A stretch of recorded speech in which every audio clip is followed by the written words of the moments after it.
असम में एक तो वहाँ की जो मुसलमानों को लगातार टारगेट बनाया जा रहा है और वो टारगेट बनाने के चक्कर में ये जो नए मुख्यमंत्री आए हैं ये पोलराइजेशन चाहते हैं। ऐसे काम करके ये मेजॉरिटी के वोट को मजबूत करना चाहते हैं। 3000 लोगों को गिरफ्तार करना इस आरोप में ये एकदम बिल्कुल हमारी इंसानियत के खिलाफ है।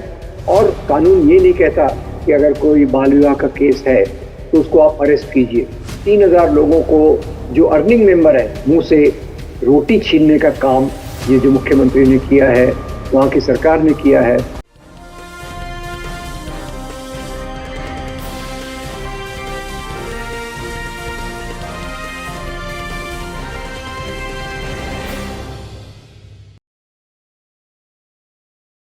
हेलो, नमस्कार, आदाब, सत श्री अकाल और अस्सलाम वालेकुम। मैं हूं मोहम्मद अहमद काज़मी, लेकर आया हूं आपका पसंदीदा कार्यक्रम आपके रूबरू। इस कार्यक्रम में हम आपको कुछ देश में होने वाले वाकयात, घटनाओं के बारे में चर्चा करने के लिए कुछ जानकार लोगों से आपकी मुलाकात कराते हैं।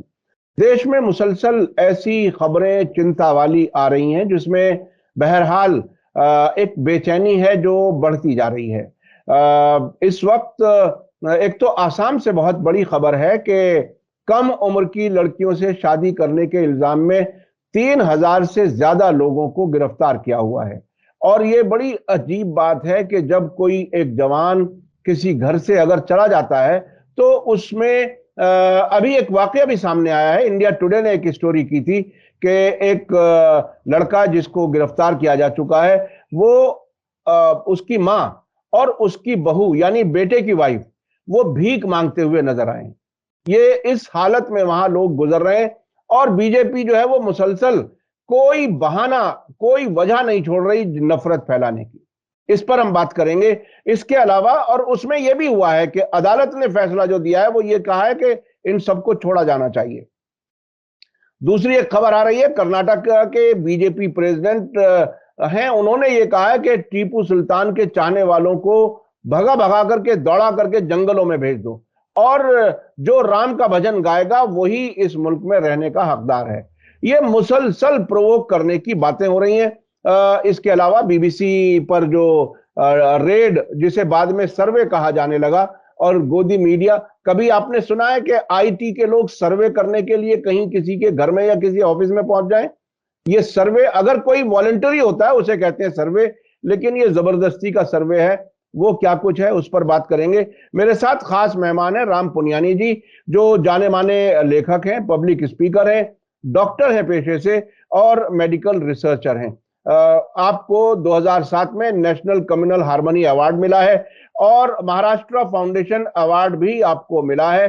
और उस अवार्ड की वजह social awareness about threat of communal politics, यानी सांप्रदायिक सियासत के का जो खतरा है उसके बारे में लोगों में जानकारी बढ़ाने के लिए आपने बहुत सी किताबें लिखी हैं, दर्जनों किताबें लिखी हैं। आपके दर्जनों इन किताबों के टॉपिक्स हैं सांप्रदायिकता, Hindu extreme right wing groups, Hindu राष्ट्र, आतंकवाद, दलित और सामाजिक न्याय, communal threat to secular democracy. इस किस्म के टॉपिक्स पर आपने बहुत सी किताबें लिखी हैं। राम पुनियानी जी, वेलकम है आपका। मीडिया स्टार वर्ल्ड को आपने समय दिया। धन्यवाद, बहुत आप धन्यवाद। ये बताइए आप ये बताइए कि ये आसाम में जो कुछ हो रहा है, ये ये सवाल करना भी अपने आप में बड़ा अजीब सा होता है कि आप इसको कैसे देख रहे हैं। बुनियादी बात यह है कि आखिर मुल्क कहां तक कहां जाएगा, कैसे कैसे बिल्कुल कॉर्नर किए जाने की कोशिश की जा रही है। आखिर क्या कुछ है, इसको आप किस तरह से देख रहे हैं? देखिए, आसाम में जब से ये हेमंत बिस्व शर्मा मुख्यमंत्री बने हैं तो वो बहुत आक्रामक तरीके से माइनॉरिटीज के खिलाफ कदम उठा रहे हैं। इसी आसाम में हमने देखा कि वो एनआरसी हुआ और एनआरसी के बाद सीएए को लागू करने की कोशिश की गई, जिसके जवाब में फिर शाहीन बाग जैसे आंदोलन हुए। तो एक तो आसाम में इस प्रकार का प्रोपेगेंडा बहुत है बांग्लादेशी घुसपैठियों का। एक तो उससे लोग वहाँ के जूझ रहे हैं और वहाँ उसके बहुत सारे कारण है, उस पर मैं विस्तार में नहीं जाऊंगा। ब्रह्मपुत्रा नदी के किनारे जो लोग बैठ रहते हैं उनको कैसे अपने घर बदलने पड़ते हैं और उसका पूरा लंबा इतिहास, वो एक बात है। पर अभी जो करीब 3000 लोगों को गिरफ्तार किया गया चाइल्ड मैरिज, बाल विवाह के आरोप पर, वो एक बहुत बड़ी चिंता की बात है। और उससे पहले मैं जो कोर्ट ने फैसला दिया, 7 लोगों ने एंटीसिपेटरी बेल की मांग की, कोर्ट ने वो ग्रांट की और कहा कि इस प्रकार के जो जिसको अपराध, वैसे तो बाल विवाह अपराध है, उसमें कोई शक नहीं है, पर इस प्रकार के लोगों पर पॉक्सो पॉक्सो एक्ट लगाना बिल्कुल गैर वाजिब है। ये एक क्राइम, ये इसको अगर हम गुनाह मानते हैं तो गुनाह तो है क्योंकि ये कानून के खिलाफ है, पर इसको पॉक्सो जैसे इस पे ये नहीं लगाना चाहिए, क्योंकि एक तो पॉक्सो में बेल मिलने में बहुत लंबा वक्त मिलता है। हाँ, बाल विवाह के अपराध में आप उन पर चार्ज डाल सकते हो। फिर दूसरी बात कोर्ट ने ये कही कि बाल विवाह के लिए जब आप केस डालते हो तो उसमें अरेस्ट करने की क्या जरूरत है? इसमें कोई ऐसी चीज है क्या कि जिसको आपको इंटरोगेट करना है, जानकारी निकालना है और जेल में रहने की जरूरत है? तो कोर्ट ने एकदम सही तरीके से मुद्दे को पहचाना है। सरकार को कहा जाए तो पूरी सरकार की आलोचना की है। और इसी के साथ जो आपने वाकया बताया कि ज्यादातर अर्निंग मेंबर्स हैं, हो सकता है इसमें कुछ झूठे काजी बन गए होंगे जिन्होंने शादी करवाई। और बाल विवाह की समस्या का हल इस प्रकार से सजा देकर हो ही नहीं सकता। हम पहले देखें कि बाल विवाह भारतीय समाज की भी बहुत बड़ा अभिशाप रहा है। अभी भी कई तबकों में बाल विवाह होते हैं। राजस्थान में बाल विवाह की बहुत खबरें आती हैं, और दूसरी जगहों पर भी कम पढ़े लिखे लोग, दूर दराज के लोग जो अपने आप को असुरक्षित महसूस करते हैं, जब दूसरे बहुत सारे कारण होते हैं, लड़कियों की जल्दी शादी करा देते हैं, वो उसके पीछे का एक कारण है। अब इसका समाधान क्या केवल कानूनी रूप से हो सकता है? पहली बात यह है, कानून जरूरी है, इसको मैं सहमत हूँ, पर इसके पीछे का जो कारण है, जो लोगों की असुरक्षितता है, जो शिक्षा की कमी है और जो समान अवसरों की कमी है, उसको एड्रेस करना जरूरी है, उसको हल करना जरूरी है। बाल विवाह का अगर आप देखें तो सबसे पहले तो अंग्रेजों ने एक कानून लाया था, एज ऑफ कंसेंट डिबेट, ये 1911 में था। तो उस समय लोकमान्य तिलक जैसे लोगों ने भी इसका विरोध किया। उसमें तो हिंदू, इसमें एक अवधारणा है कि लड़की का पहला जब माहवारी होती है उसके पहले उसकी शादी कर देना चाहिए, ये पहले था। अब उसको भी धर्म से जोड़ दिया गया था। पर धीरे धीरे ये अच्छी बात हुई कि इसके पीछे एक कानून बने हैं, इसको गैर वाजिब ठहराया गया है। और इसमें कई जो मौलाना और दूसरे टाइप के लोग ये मांग करते हैं कि हमको जल्दी शादी करने का अधिकार होना चाहिए, वो पूरी तौर से गलत है।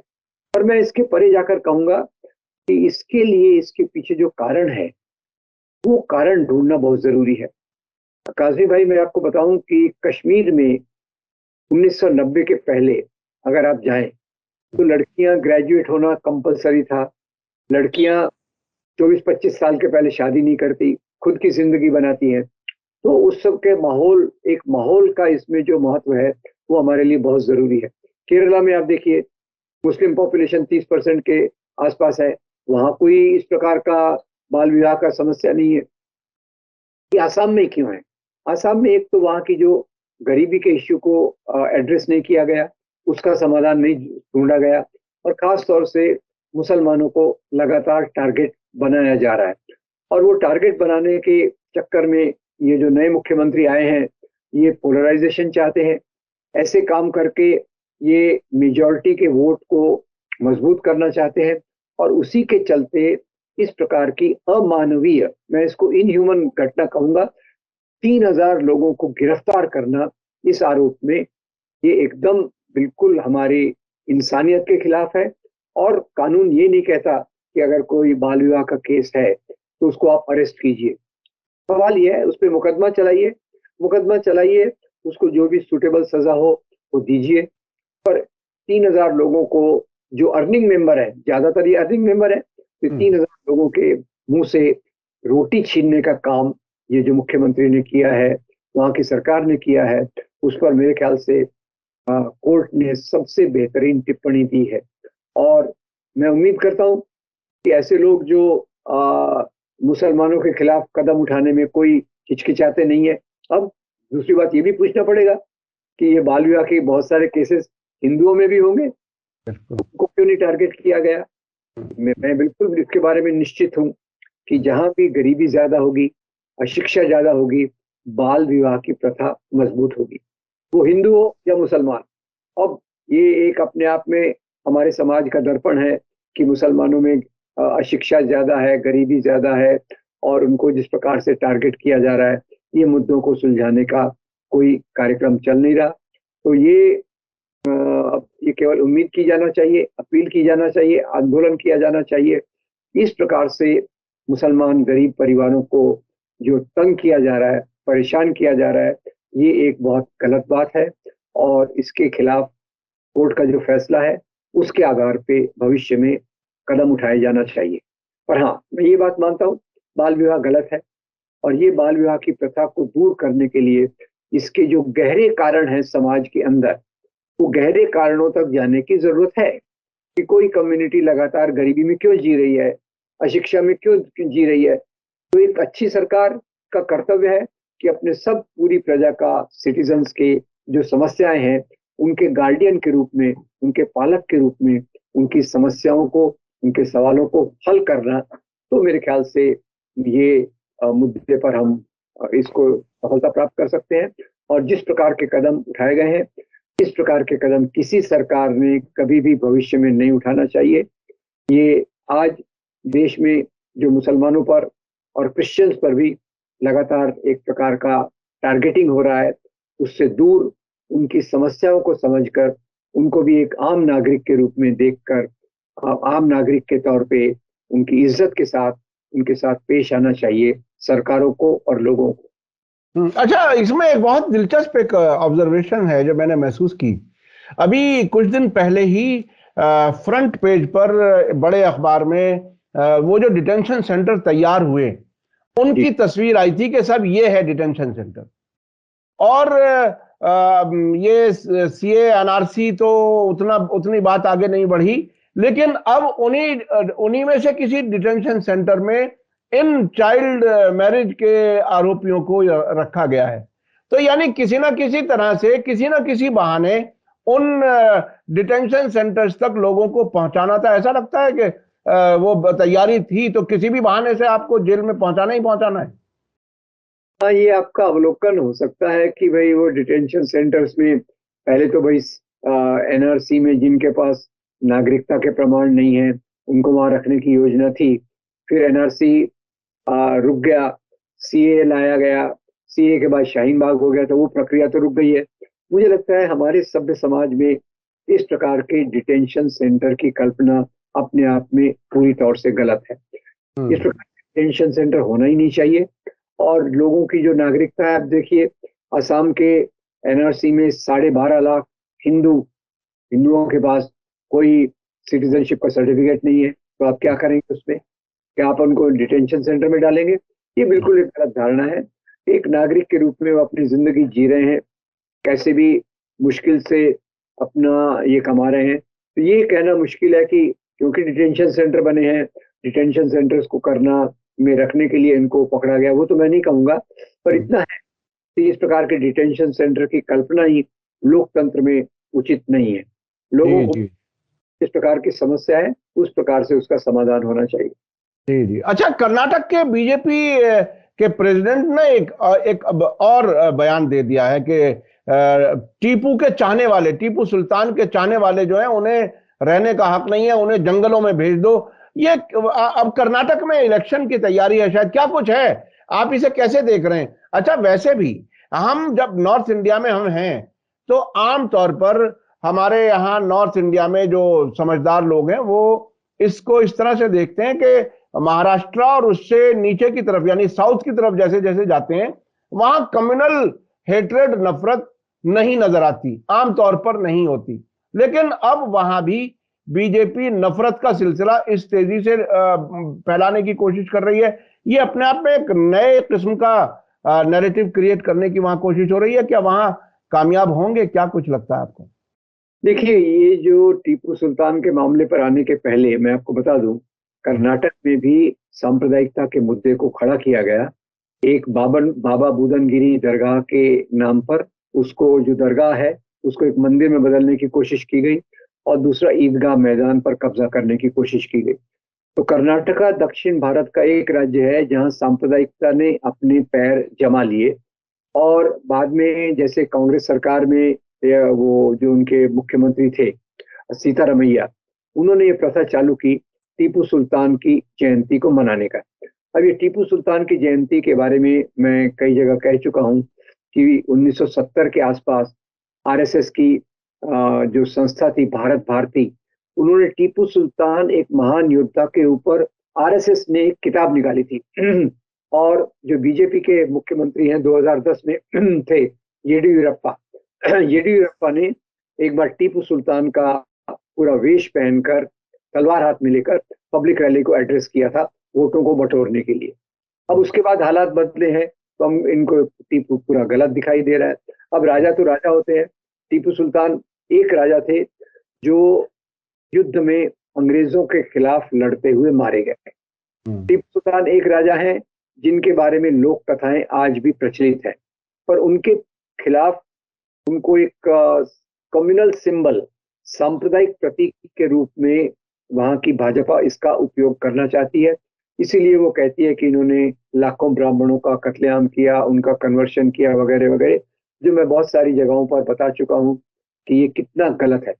ब्रिटिश ने टीपू सुल्तान के खिलाफ प्रोपेगेंडा किया क्योंकि टीपू सुल्तान एक राजा थे जिन्होंने उनके आगे समर्पण नहीं किया, उनके खिलाफ लड़ते हुए 1799 में फोर्थ एंग्लो मैसूर वॉर में मारे गए।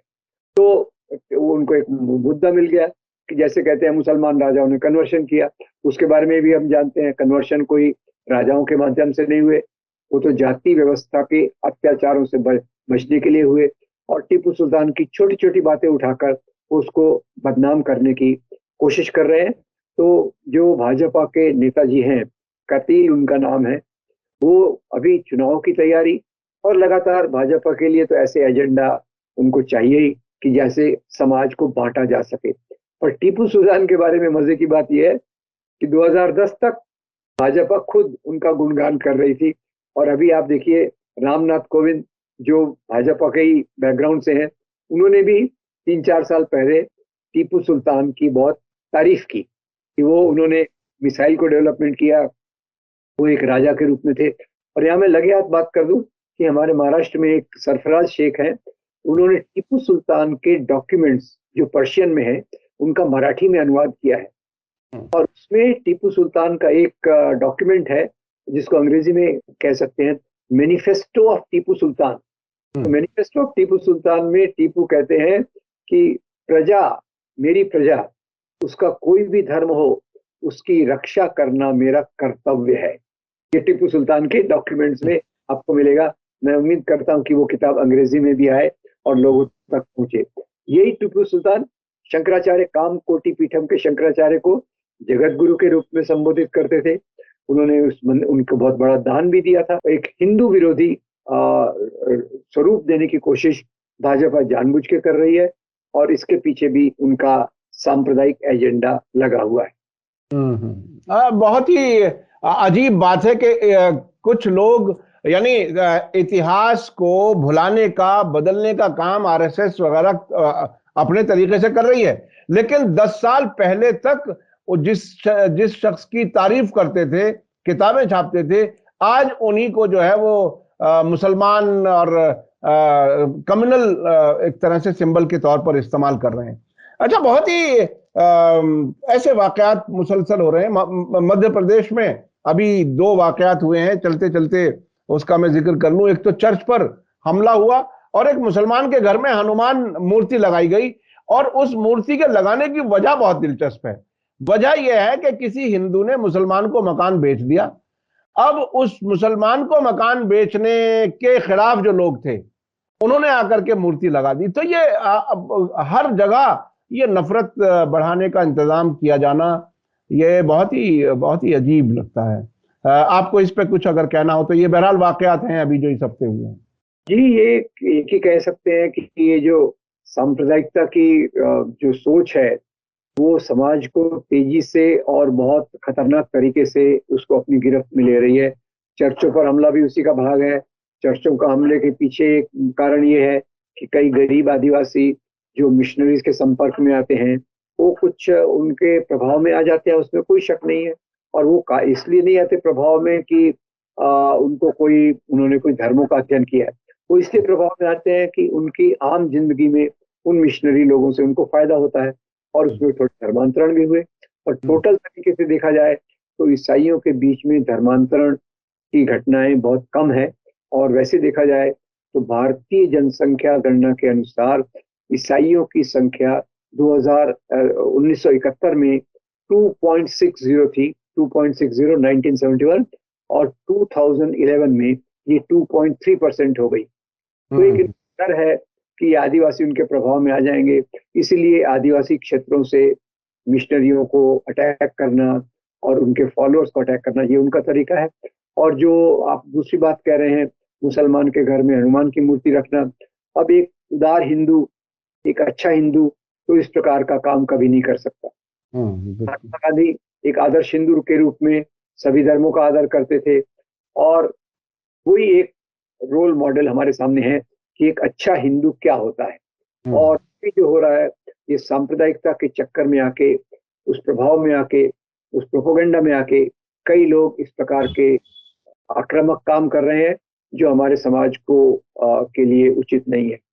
जी जी जी, बहुत बहुत शुक्रिया राम पुनियानी जी। आपसे बात करके हमेशा बहुत सी चीजें मालूम भी होती हैं, और मैं समझता हूं कि आप जैसे लोगों से जो एक प्यार का, मोहब्बत का जो एक मैसेज जाता है वो बहुत ही अहम है। अच्छा, चलते चलते वो बीबीसी पर जो रेड हुआ, जिसे सर्वे कहा जा रहा है, उस पर भी अगर आप कुछ थोड़ा बता सकें कि क्या कुछ है। अब विदेशी मीडिया भी टारगेट में आ गया, ऐसा लग रहा है। देखिए, अब ये पता नहीं कदम अच्छा है कि बुरा है। वैसे तो देखा जाए तो ये सरकार अपने विरोधियों को दबाना चाहती है, बीबीसी पर भी एक प्रकार से अंकुश लाना चाहती है। पर इसमें समस्या ये है कि बीबीसी का 2014 के पहले नरेंद्र मोदी कहते थे मैं केवल एक ही मीडिया पे विश्वास रखता हूं और वो है बीबीसी। ख्याल कीजिए काजिम भाई, ये आपको अगर इस बात पर नोट कीजिएगा। जी जी तो जी। पहले उनके लिए बीबीसी सबसे विश्वसनीय चैनल था, सबसे विश्वसनीय मीडिया था। और अभी क्योंकि उसी बीबीसी ने ये 2 डॉक्यूमेंट्री बनाई, एक डॉक्यूमेंट्री पार्ट 1 को बैन कर दिया गया, पार्ट 2 पता नहीं बैन है कि नहीं है, पर उस पर भी इस प्रकार से चाहिए। पर इसमें सबसे खराब बात जो है, एक इससे हमारी जो प्रेस फ्रीडम है, प्रेस फ्रीडम पे ये एक बहुत बड़ी चोट है। और कई लोगों ने इस बात को बताया भी है कि इस प्रकार जो मीडिया पर चोट की जा रही है वो हमारी डेमोक्रेसी के लिए अच्छा नहीं है। और दूसरी बात काजमी भाई, इस प्रकार के कदम से दुनिया में हमारा इमेज क्या रहेगा। ये दावा करते हैं कि दुनिया में हमारा इमेज बहुत चमकता जा रहा है और ये होते जा रहा है, पर अभी इस रेड के बाद दुनिया भर के बहुत निष्पक्ष तरीके के मीडिया ने इसको बीबीसी के डॉक्यूमेंट्री से जोड़ा और भारत में प्रेस फ्रीडम को किस प्रकार से दबाने की कोशिश की जा रही है उससे जोड़ा। इसलिए बीबीसी पर इस प्रकार का तथाकथित सर्वे, जो वास्तव में एक एड है, तथाकथित सर्वे, ये एक मेरे ख्याल से प्रेस को दबाने की एक कोशिश है। और बीबीसी ने जो किया उस पर हम डॉक्यूमेंट्री पे चर्चा कर चुके हैं। उन्होंने सभी घटनाओं को सिलसिलेवार रख दिया, कोई नई बात तो उसमें कही नहीं है। पर एनीवे, वो क्योंकि बीबीसी का प्रभाव पूरी दुनिया में है तो उससे डरकर ये लोग बीबीसी को कंट्रोल करने की कोशिश कर रहे हैं। पर ये कंट्रोल क्या बीबीसी जैसा संगठन इनके कंट्रोल में आ सकेगा, मुझे शक है, क्योंकि बीबीसी तो अपनी खुद की सरकार के नियंत्रण में भी नहीं है, ये बात याद रखिए। जो आदर्श क्या होता है वो सरकार के नियंत्रण में नहीं होता, और ब्रिटिश सरकार भी बीबीसी को कंट्रोल नहीं कर सकती। तो क्या आपको लगता है कि भारतीय सरकार इस प्रकार के कदम उठा के बीबीसी का अपना नियंत्रण ला पाएगी? क्या उसको गोदी मीडिया में कन्वर्ट कर पाएगी? वो तो उल्टा है। इसके बहाने दुनिया भर में भारत की छिछालेदार हो रही है कि एक लोकतंत्र कितना गिर रहा है, कि मीडिया को स्वतंत्रता नहीं देता। जी जी जी, बहुत बहुत शुक्रिया राम पुनियानी जी, आप हमें समय दे देते हैं उसके लिए बहुत बहुत शुक्रिया। और मैं अपने दर्शकों से बताऊं कि पुनियानी जी बहुत ही शरीफ इंसान हैं, बहुत ही सादे इंसान हैं, और वो हम उन्हें रिक्वेस्ट करते हैं, वो जैसे ही वक्त होता है वो फौरन हमें टाइम दे देते हैं, उसके लिए हम शुक्रगुजार हैं। इसी के साथ मुझे दीजिए इजाजत। धन्यवाद, शुक्रिया। जय भारत, जय हिंद।